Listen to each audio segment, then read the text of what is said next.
Yeah, we are ready. So in verse 13, Paul is going to emphasize, he said, I became like you. He wants a relationship with them, and he's going to remind them about the first time that he came there. Ndabinginga bene data mumere nkanje kuko nanje meze nkamwe yaciye bugufi kugira ngo arebe ko aganira n'aba bagalatiya. So verse 13, as you know, it was because of an illness that I first preached the gospel to you. Timurakangirira nabi ubwo muzi yuko indwara y'umubiri ariyo yanzanye iwanyu bwa mbere kubabwira ubutumwa. Now, does yours say preach the gospel or does it say evangelized? Kubabwira ubutumwa bwiza. Sorry? To inform. Inform. Kubabwira ubutumwa bwiza. The Greek word is euangelizo, which is the word gospel. So he gospeled them. I think that's a better translation. Yeah. As you know, it was because of an illness that I first gospeled you. So that it's not that he was a preacher, but that he focused on the good news, the gospel. Nubwo muzi yuko indwara y'umubiri ariyo yanzanye iwanyu bwa mbere kubabwira ubutumwa bwiza. Kubabwira cyangwa se ntiyavuze kubabwiriza nkuko habivuga mu Cyongereza, ariko natwe henshi bazagenda bazana kubwiriza. Ariko kubabwira ni ukubabwira cyangwa se kwamamaza kubatangariza. Verse 14, and even though my illness was a trial to you, but the Greek word is peirasmos, which means test, not tempt. This is the word that's usually translated tempt, but that's a wrong translation. Kandi nubwo iby'umubiri wanje byababereye ikirusha timurakabihinyura ngo mubicire ivudika. So Paul's illness created stress for them. For even though my illness was a test or a stress to you, you did not treat me with contempt or scorn. Instead, you welcomed me as if I were an angel of God, as if I were Christ Jesus himself. Verse 14. Indwara ya Pawulo yateye bano bantu guhangayika cyangwa se kuruha, ariko uko abivuga hano aravuga ngo kandi nubwo iby'umubiri wanje byababereye ikirusha timuraka bihinyura ngo mubicire ivudika, ahubwo mwanyemeye kamarayika w'Imana. So these Galatian Christians are not feeling warm and friendly and loving towards Paul like they used to. And he's asking, why did this change? Pawulo ntayabwira bano bantu b'Abagalatiya ngo basa nk'abantu batumufashe kuko bari bamufashe mbere. Where then is this verse 15, where then is your blessing of me now? Or I think the Greek is, where is your blessedness? I can testify that if you could have done so, you would have torn out your eyes and given them to me. Ariko none kwa kwishima kwanyu kuri he? Ndabahamya yuko muri ico gihe iyo bishoboka muba mwaremeye kwinogora amaso mukayanta. Now, some people say this means Paul had eye problems. Abantu muri iki gihe abantu bamwe baza bavuga kuko Pawulo yari afite ikibazo cy'amaso. And they say Paul sometimes at the end of a letter said, see what big letters I write this with? Somebody else wrote them. Paul dictated. He didn't actually write them. Maybe his eyes were bad. Haraho hayavuga ngo murebaho mbandikiye n'inyuguti nini bigaragara ko ashobora kubayagaza akoresha abandi bantu ngo bamwandikire. Bandikiye none n'ukuboko kwanje mbandikira mu iyerufi nini cyangwa se inyuguti nini. If he had bad eyes or not, we don't know for sure. But he was sick. He was sick when he was there. Yari arwaye rwose ntituzi ikibazo yari afite nimba ari icy'amaso. Why was Paul sick? Kubera iki Pawulo yari arwaye? Why didn't he go to a healer? Kubera iki atagiye kumukiza umukiza? Why didn't he heal himself? Kubera iki atikishije ubwiwe? Did Paul have little faith or no faith? Pawulo se yari afite kwizera gukeya cyangwa ntakwizera yari afite? Did Paul not believe in miracles? Pawulo se ntiyari yizeye ibitangaza? He did miracles. Yakoze ibitangaza. Is it possible that it was God's will for Paul to be sick so that, like in 2 Corinthians 12, Paul learned, when I'm weak, then I'm strong. ibi byose byari biri kuri Pawulo yakoze ibitangaza kandi afite izo ntege nkeya z'umubiri, ariko biza kutugarura kuri rya jambo yavuze mu Bakorinto aravuga ngo iyo mfite imbaraga nke cyangwa mfite intege nkeya nibwo mba nkomeye, nibwo mba ndi umunyembaraga. Paul's special son, Timothy, Paul says to him, take a little wine, not just water, for your frequent sickness. Muzi ko umwana wa Pawulo ariwe Timoteyo yaramubwiye ngo uzoza ufata vino nke atari amazi gusa kubw'uburwayi bwawe ufite mu mubiri. It's a wrong belief that if you have adequate faith or the right kind of faith, or you go to the right healer, you'll be healed. Wrong belief. It didn't work for Paul, didn't work for Timothy. Ntabwo bivuga ngo umuntu nimba afite kwizera gukomeye n'ibitangaza yo bikora ngo nimba afite ikibazo ngo ahite ashaka gukira, kuko Pawulo yari afite izo zose ariko niyo ndwara yari ayifite. And I believe, my wife and I often talk about this, that passage in 2 Corinthians 12. Ico gice dukunda kukivuga cyane n'umugore wanje tuzatubiga. Paul said, I learned to boast about insults, about persecution, about weakness, this asthenia word, so that the power of Christ can rest on me. Iki cyanditswe Pawulo yanditse avuga ngo nzirata intege nke zanje kugira ngo imbaraga z'Imana zibone uko zikorera.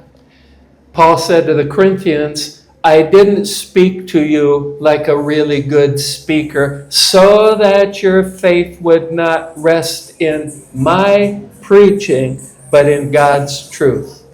Pawulo arongera aravuga ati ubwo nazaga iwanyu kubaganiriza cyangwa se kubahugura Abakorinto, sinaje mvugana amagambo y'ubutyoza cyangwa mvuga nk'intyoza kugira ngo ibyo mvuga mutaza kwizera amagambo yaje y'ubuhanga, ahubwo izo nababwiye kugira ngo mubashe kumenya ukuri, kwizera kwanyu kube gushingiye ku kuri kudashingiye ku butyoza. Then verse 16, I've highlighted this for all of us. Have I now become your enemy by telling you the truth? Umurongo wa 16 yaravuze ngo mbese mpindujwe umwanzi wanyu nuko mbabwira ukuri.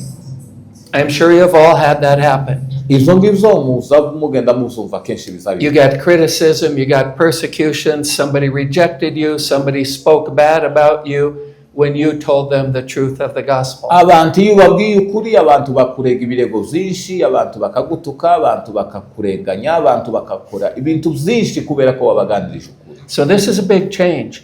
In the early days they would have taken their eyes out and given to Paul, but now they consider him an enemy. Nukuvuga ngo imbere Pawulo akiri muri bano bagalatiya byagera naho ngo bari bamufashe nka marayika w'Imana cyangwa se nka marayika nk'intumwa ya Kristo, ngo bagera naho bashobora kwikuramwe amaso ngo bakayamuhereza, kuko twari tuvuze ngo bashobora kuba yari afite n'ikibazo cy'amaso, ariko noneho bigera naho Pawulo atagira kubabwira ngo mpindutse umwanzi kubera ko mbabwiye ukuri.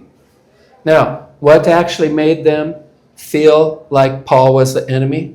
Niki cyari gitumye batekereza nkaho Pawulo abaye umwanzi wabo? False teaching, Ni inyigisho z'ibinyoma, promoting Moses' law. kwamamaza inyigisho za Mose z'amategeko.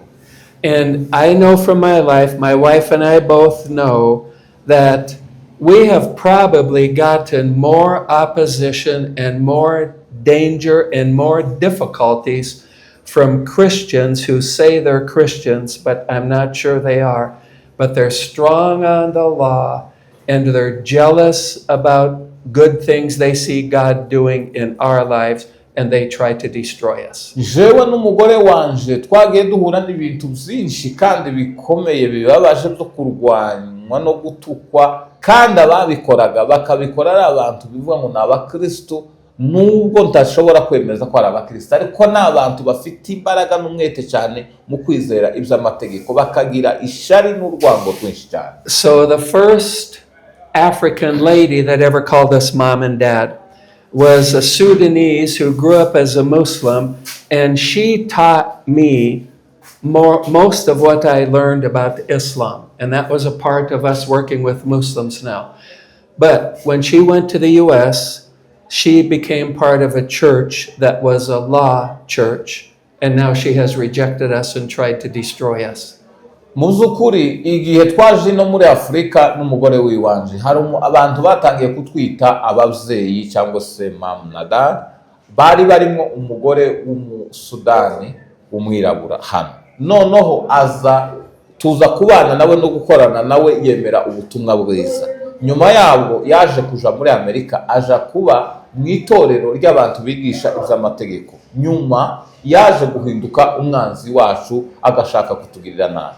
So Jesus is the truth, and it was religious law people who were behind the efforts to have him killed. Ni ukuvuga ngo kubera ko abantu neza ku butumwa ukabuhagararaho umaramaje, ni ukuvuga ngo uzagira abanzi cyane. But the truth always wins. Ariko tuzi neza ko ukuri kunesha gutsinda. Now, let me just tell you about something just happened last week here in Nairobi.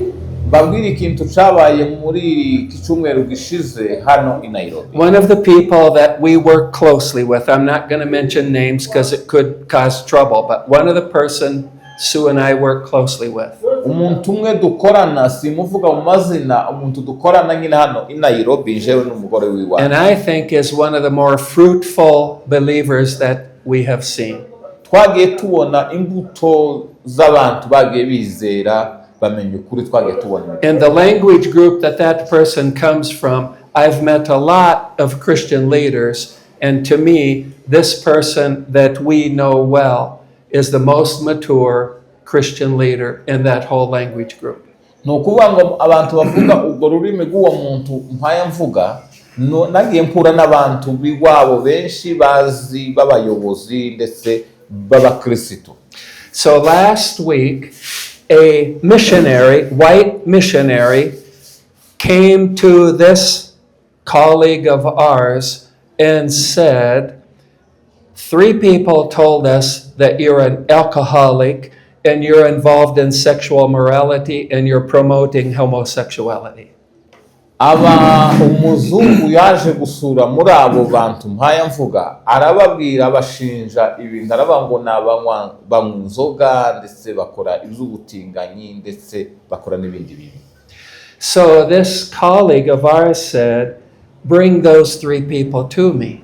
The people that you say are saying that about me, bring them to me. I want to talk to them. Abantu bavuga ko ibyo bintu mbikora bibi, genda bahamagare ko ari batatu baze tuvugane nabo abo bantu b'inshuti zawe. Guess what?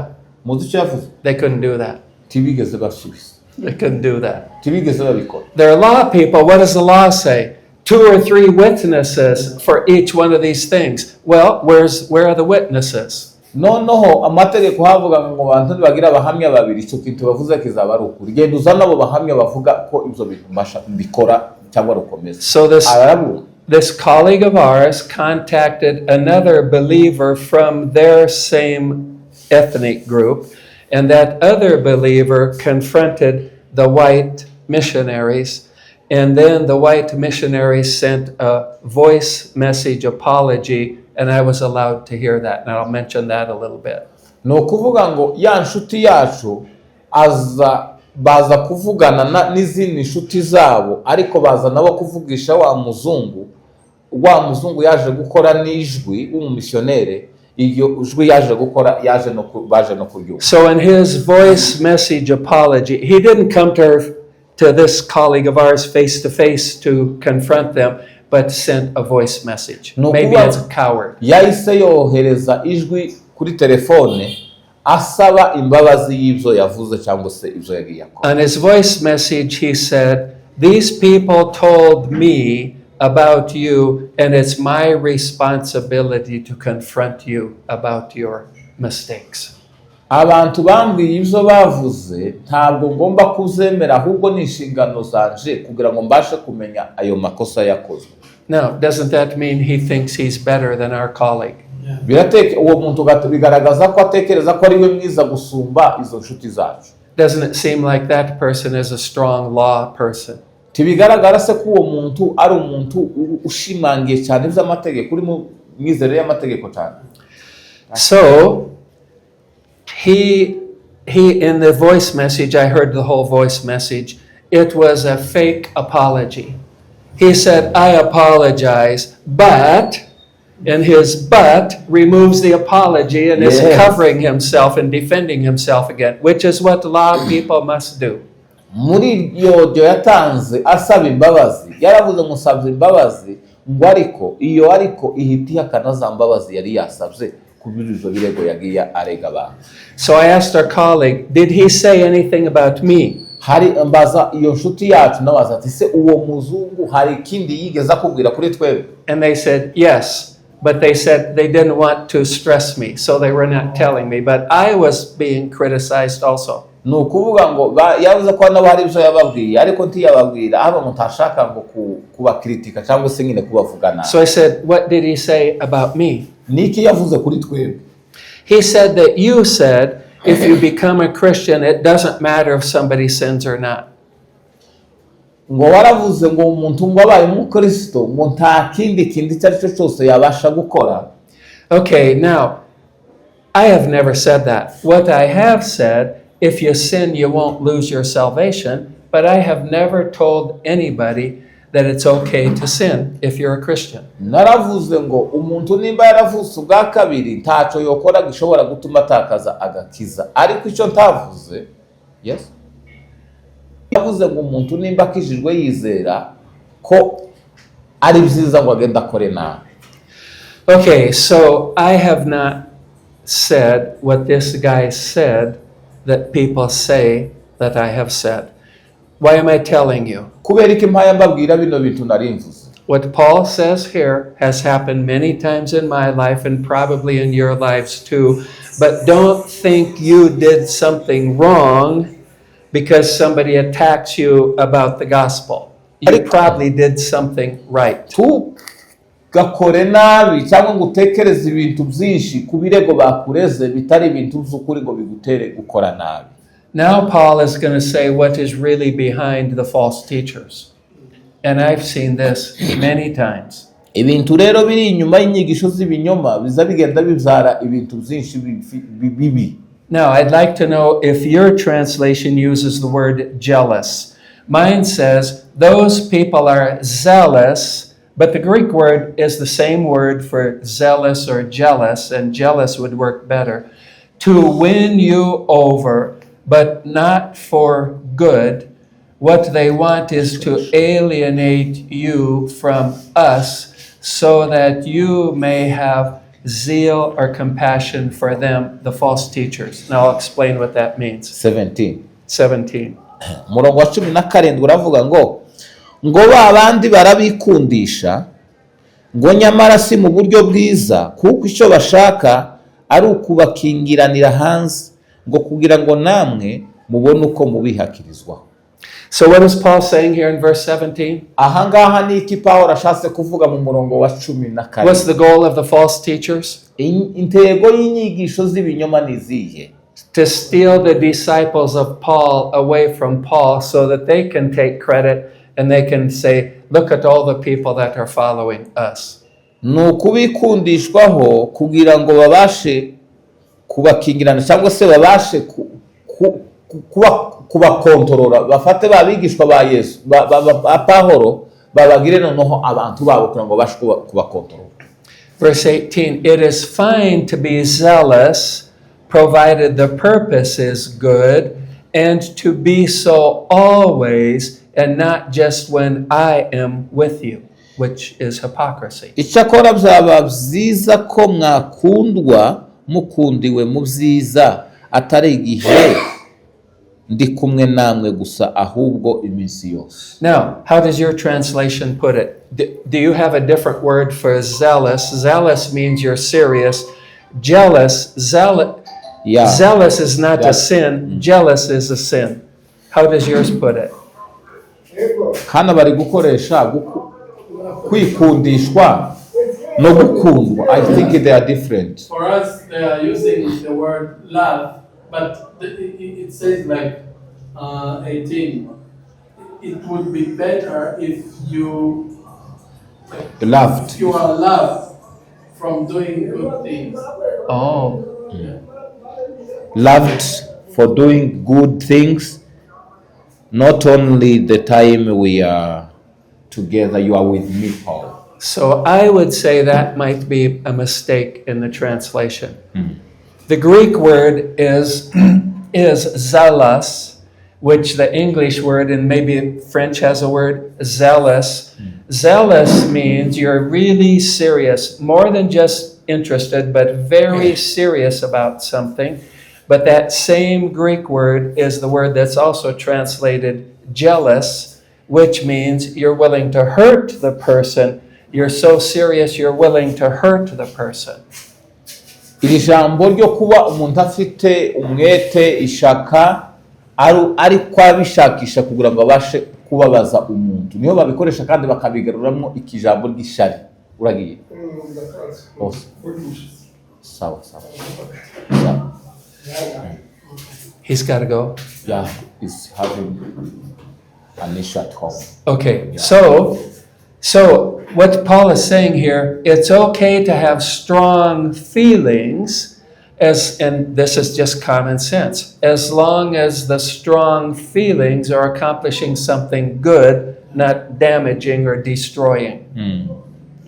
Icyakora ibyiza nuko mwakundwa mukundiwe mu byiza atari igihe gusa ndi kumwe namwe ahubwo iminsi yose. Okay, so zealous is good, jealous is not good, and I think it should be translated jealous here. Jealous is when you see that somebody else has some people coming to Bible study or their church, and you go and you try to steal the people away to be part of your church instead of their church. Kugira ishari nabivuga ko ari igihe undi muntu afite abantu ku rugero nk'abantu baje muri Bible study cyangwa se ku itorero ry'abagize abantu benshi undi muntu akaza kubatwara kugira ngo nawe abagira biwe. Ishari rero ntabwo ryaba ari ryiza ahubwo umwete cyangwa se ishaka niryo ryiza. Now, the person who attacked our colleague is a white man, but his white wife was part of it also.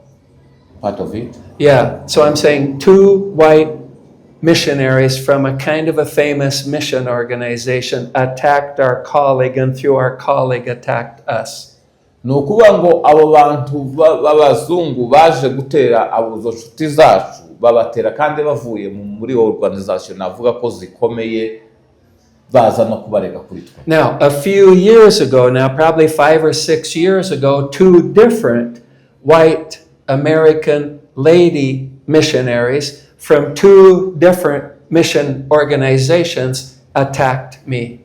Imyaka nk'itandatu ishize hari abazungu babiri bavuye mu ma organization abiri atandukanye nabo baje kudutera. One of the teachings that I do every week is at a safe house. There are safe houses for men and there are safe houses for women to try to keep the men and women separated so that they're all unmarried people. I don't know if that's right or not. It wasn't my idea, but that's how they've done it. Nukuvuga ngo abantu baza kwiga aho twigisha hari abantu bamwe biga abagabo n'abagore bakigira ahandi kandi baza kwiga benshi n'abantu batarashaka sinzi niba ari nabyiza kubikora gutyo. And these two ladies wanted to work with the same people group that my wife and I are working in and have seen God do a lot of good things. Nukuvuga ngo abo bazungu baje gukorana nabo bantu dukorana nabo kandi abo twarimo dukorana harimo hakorwa ibintu byiza cyane. These two ladies thought the people that were coming to our house for a Bible study and that I was teaching were supposed to belong to them. Abantu narimo ntigisha muri Bible study abo nabo bagashaka kubatwara ngo baje kubaba. So they started a rumor and sent it around the world that I was sexually abusing the ladies in this other people group. Noneho batangira kundega ibirego bivuga ngo ati aba bantu dukorana nabo ibintu bibi cyane. And it went around from church to church to church, mission organization to mission organization to mission organization. Bigenda bisha mu ma organization nyine yivuga butumwa ya mission yivuga butumwa.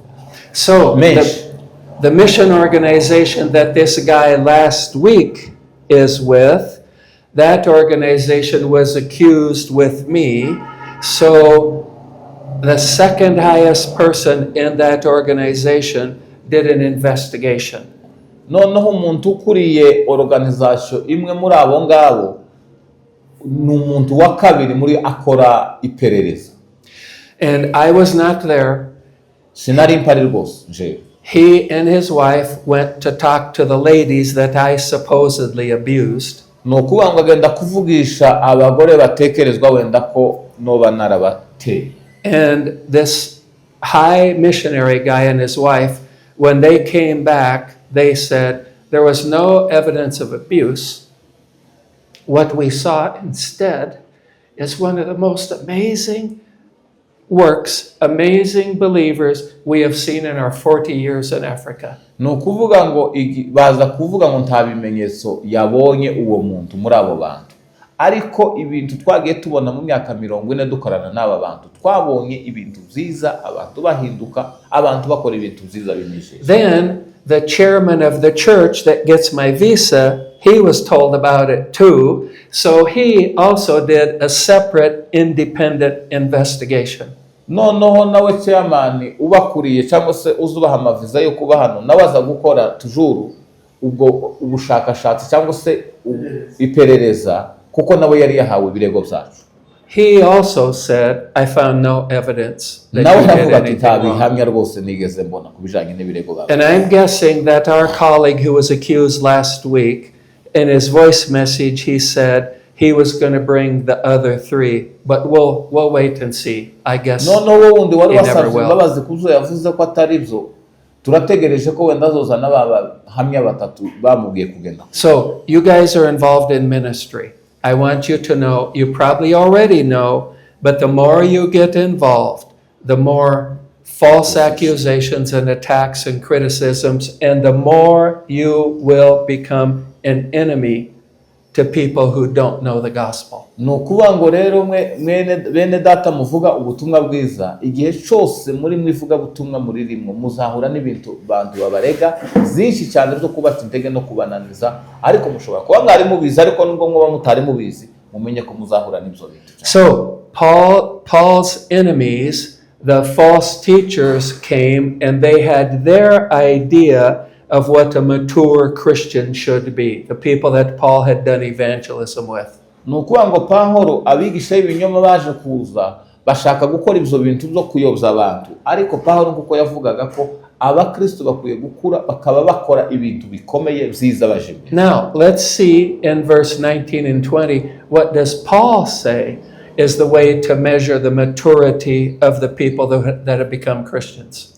Turebe mu murongo wa 19 na 20, turebe ko ari urugero yashizeho rwo kureba abantu bakuze mu by'agakiza. Now, notice, Paul still loves these people. Verse 19, my dear children, for whom I am again in pains of childbirth until Christ is formed in you. Bana banje bato abo nongera kuramukwa kugezaho Kristo azaremerwa muri mwe. Okay, so what is Paul's idea of Christian maturity? Gukura kw'abakristo nk'uko Pawulo yashakaga kubigaragaza cyangwa se kubivuga n'ukuhe. He wants to see Christ in these people. Yashakaga ko Kristo agaragara muri aba bantu. Circumcised or not, doesn't matter. Obeying the holidays or not, doesn't matter. Sabbath doesn't matter. Nothing matters except, can we see Christ in you? Nukuvuga ngo uzo gukebwa cyangwa se by'amategeko ntabwo ari byo by'ingenzi, ahubwo icy'ingenzi nuko tubona Kristo aremeka muri mwebwe. So what he's saying again, he's talking about babies, childbirth, and maturity. And the scriptures often use that. When you believe the gospel, you're a baby Christian. But what he's saying is, it's like you guys are still babies or have to be babies again or go back to be babies and then start growing in the right way. Bana banje bato abo nongera kuramukwa kugezaho Kristo, nukuvuga ngo yari kavugana nabo nk'abana bato bagomba kongera gukura cyangwa se gutera intambwe bakava ku rwego bakagera ku rwego rwa maturity. And verse 20, how I wish that I could be with you now. He's writing this letter because he wasn't there, and change my tone because I am perplexed or confused about you. icamba nkaba ndi kumwe namwe, yandikura urwandiko ntiyari kumwe nabo, ubu ngo noroshe ijwi ryanje kuko mpeze mu rungabangabo ku bwanyu, cyangwa se ndashobewe ku bwanyu. Okay, now I'm going to ask you some questions based on these verses. How do you know a mature Christian? A Christian that's growing. S2, he's growing. Ni gute ushobora kumenya umukristo wakuze?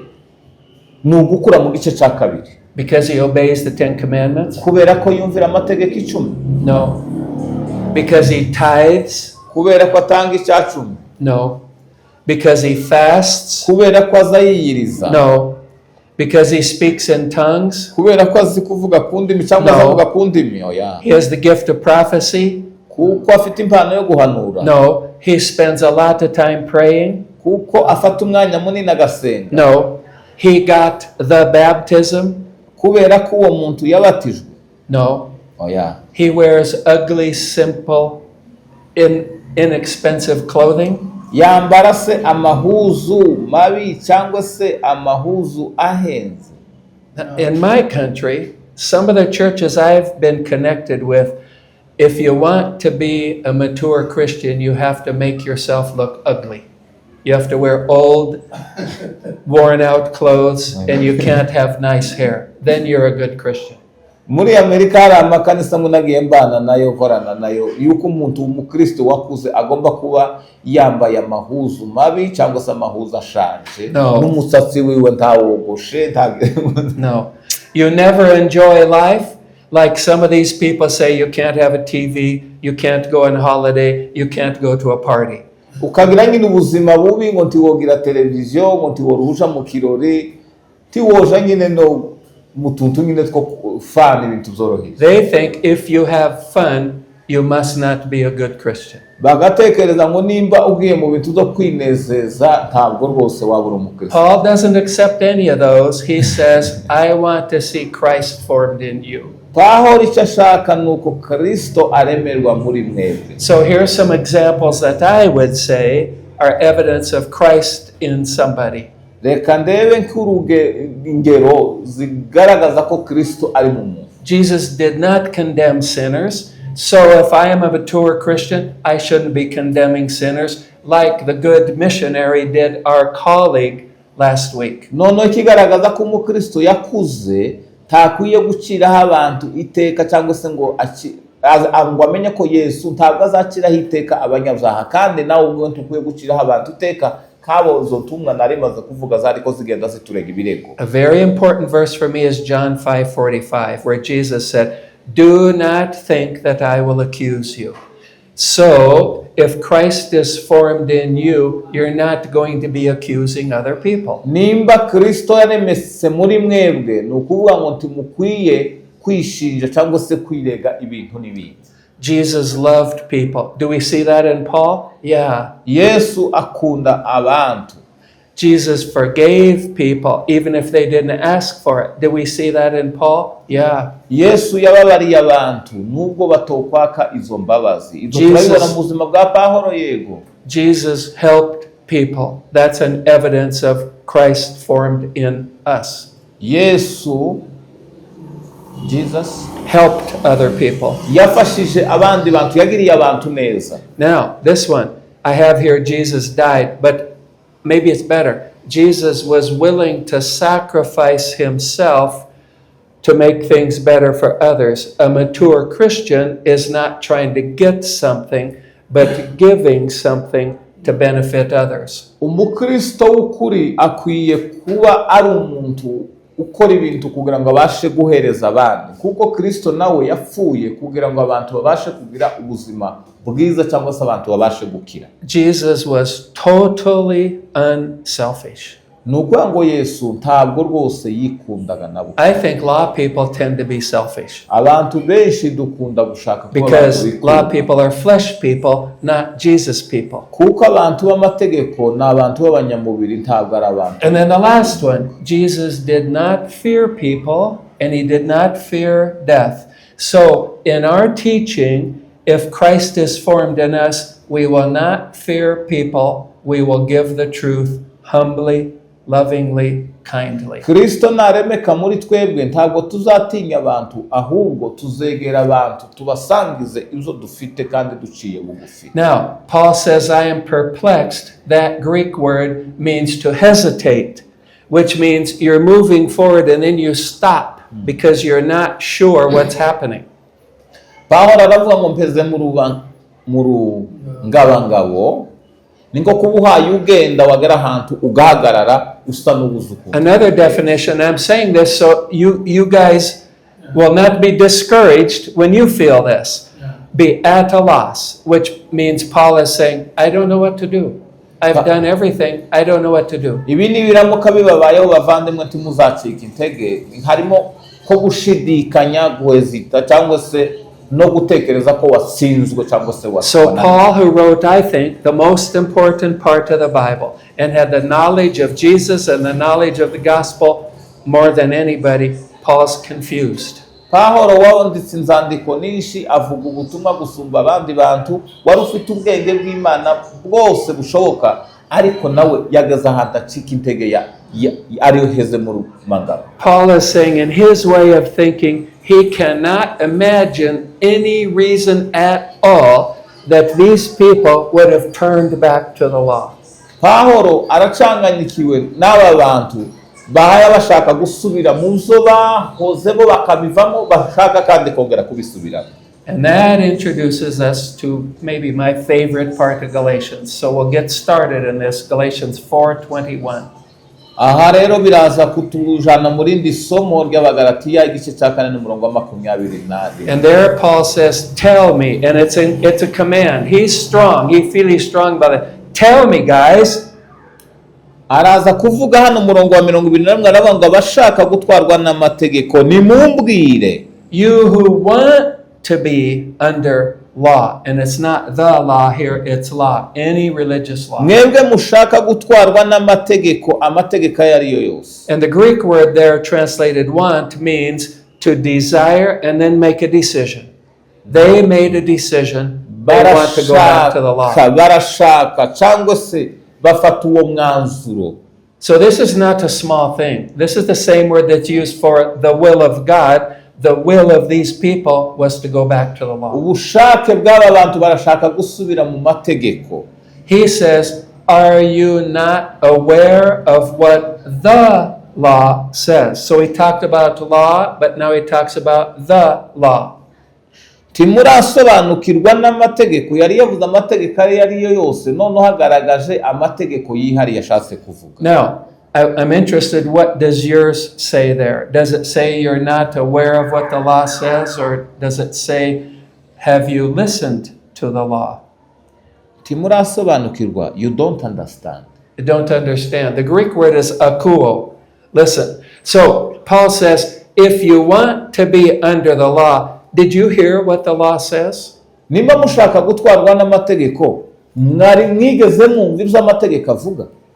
Now, I have had this experience. I meet a lot of people, they're very strong on the law. So I'll ask them, okay, I have a cotton polyester shirt here, is that okay?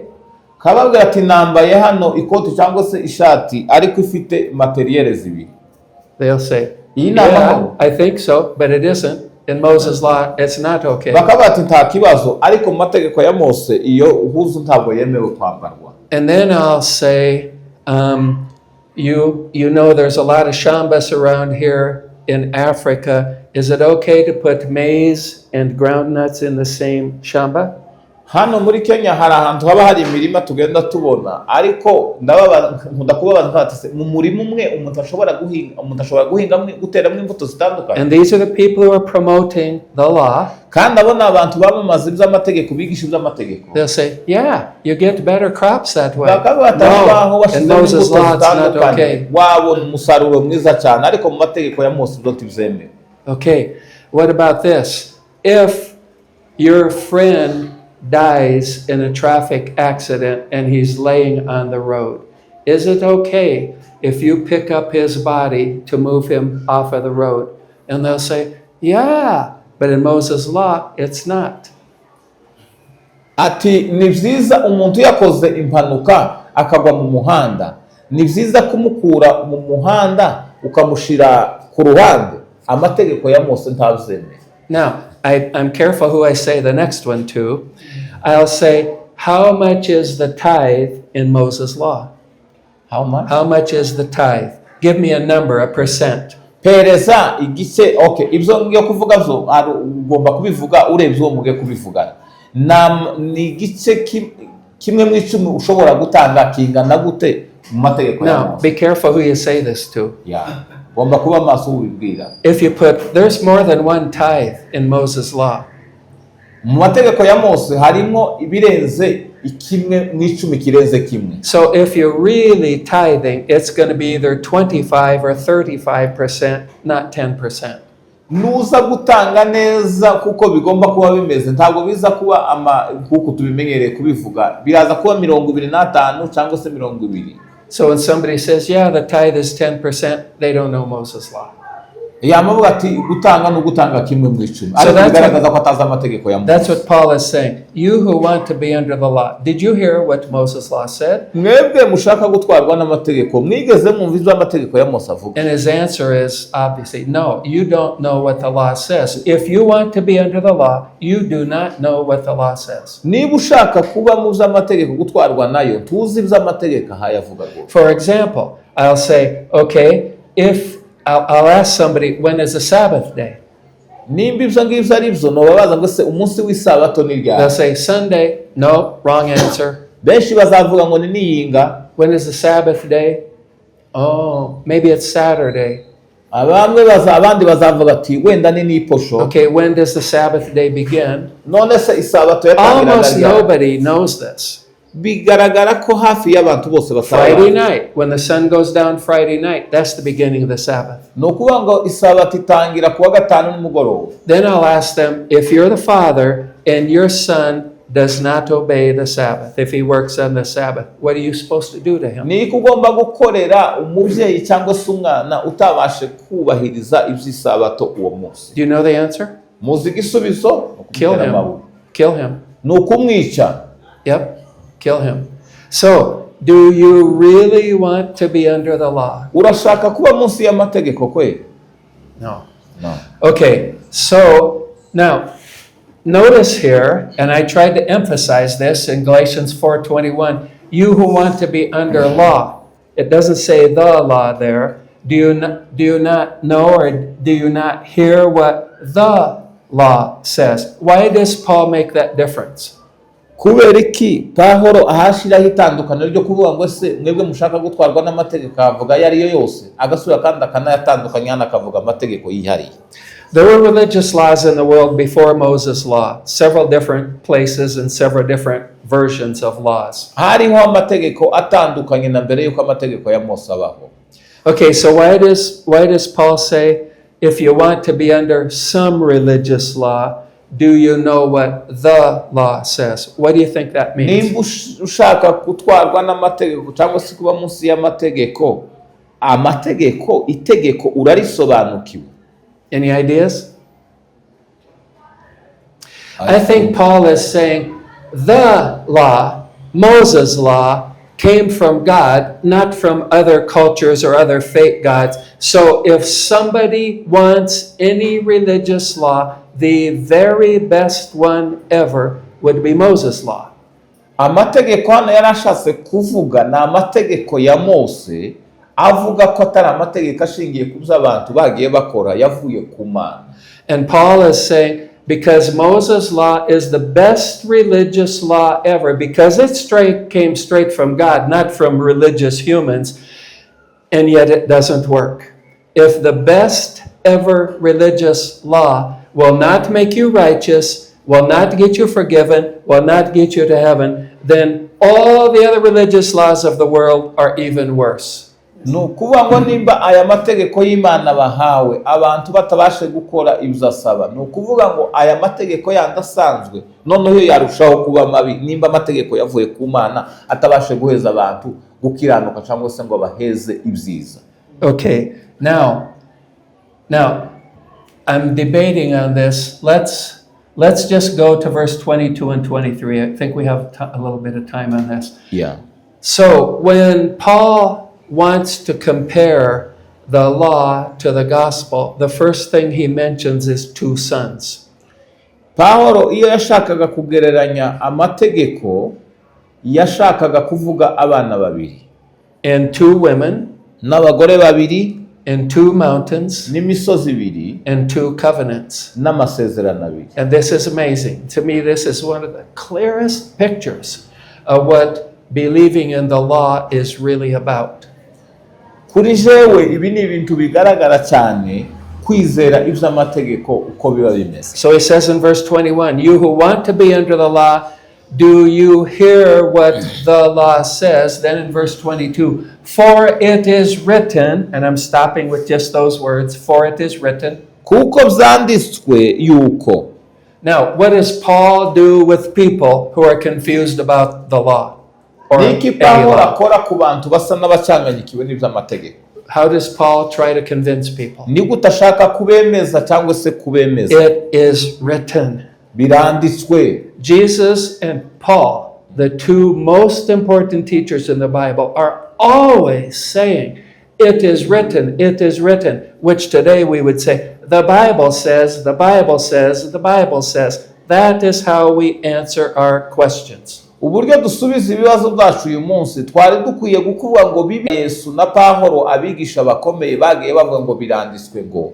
You who want to be under the law, do you know what the law says? For it is written that Abraham had two sons.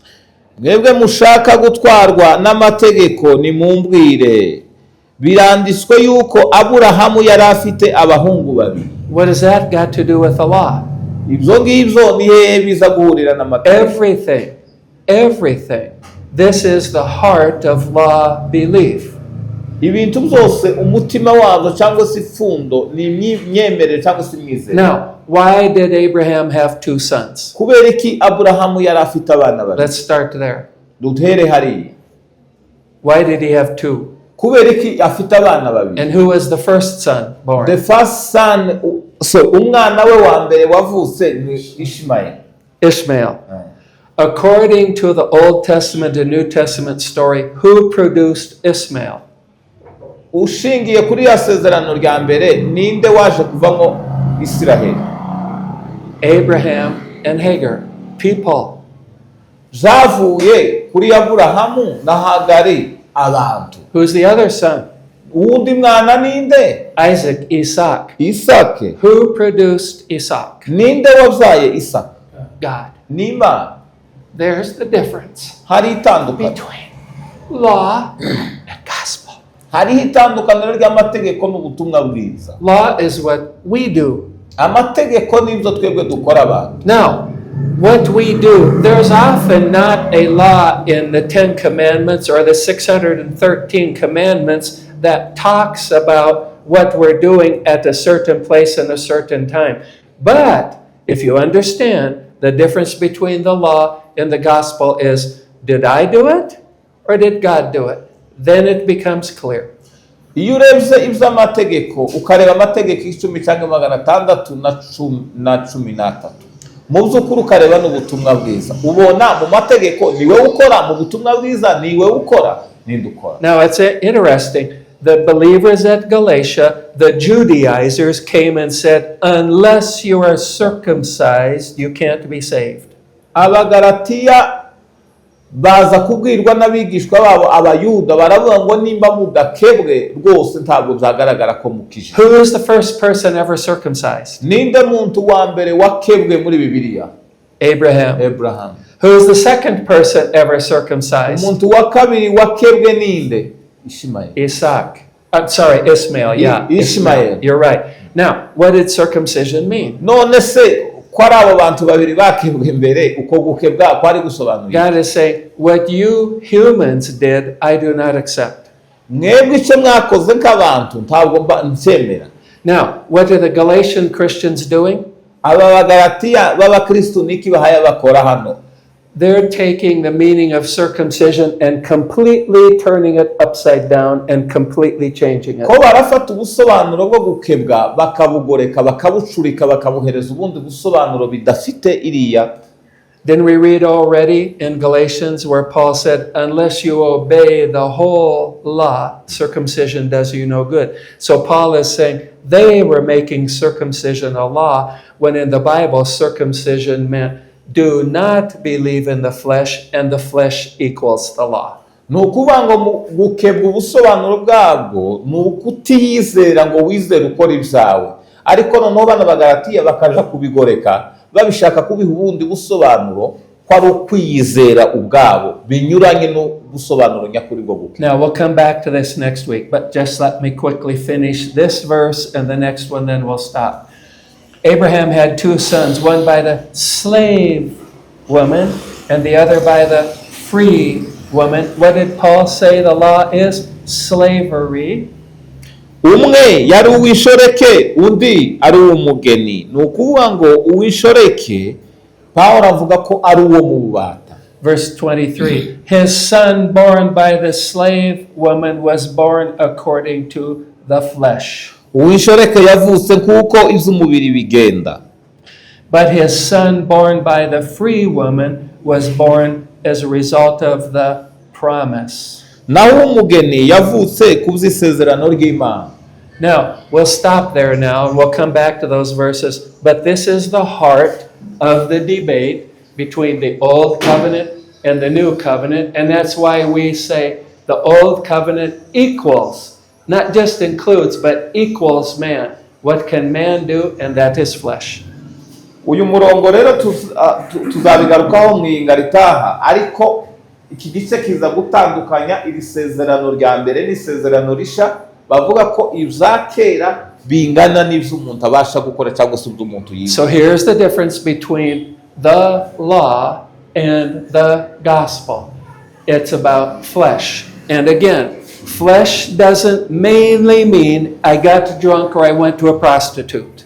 Umubiri ntabwo bisobanura ubusobanuro nyamukuru, ntabwo buvuga ngo ni ukunywa inzoga cyangwa se kuja kuri bamara. Here's what flesh means. Flesh means if I'm good, I won't get drunk and I won't go to a prostitute. Umubiri ni ukuvuga ngo nimba ndi umuntu ukijijwe cyangwa se nimba nkijijwe sinonywa inzoga cyangwa se sinoja kuri mara. Here's what flesh means. Because that guy got drunk and went to a prostitute, he can't go to heaven. That is flesh. His drunkenness and the prostitute is not the main issue of flesh. Me saying he now can't go to heaven. That's the main issue of flesh. Umubiri si ukuvuga ngo uriya muntu yanyoye inzoga cyangwa se yagiye kuri maraya ngo takijijwe kuba bakoze izo ngibyo si wo mubiri. Ariko umubiri cyane ni ugutekereza kuriya wanyoye inzoga akaja no kuri maraya atoja mu ijuru. So the main issue of flesh is, whose idea is this? Is it God's truth or is it my idea? Ikijanye n'umubiri ni ukwibaza ngo se iki ni igitekerezo canje cyangwa se ni igitekerezo cy'Imana.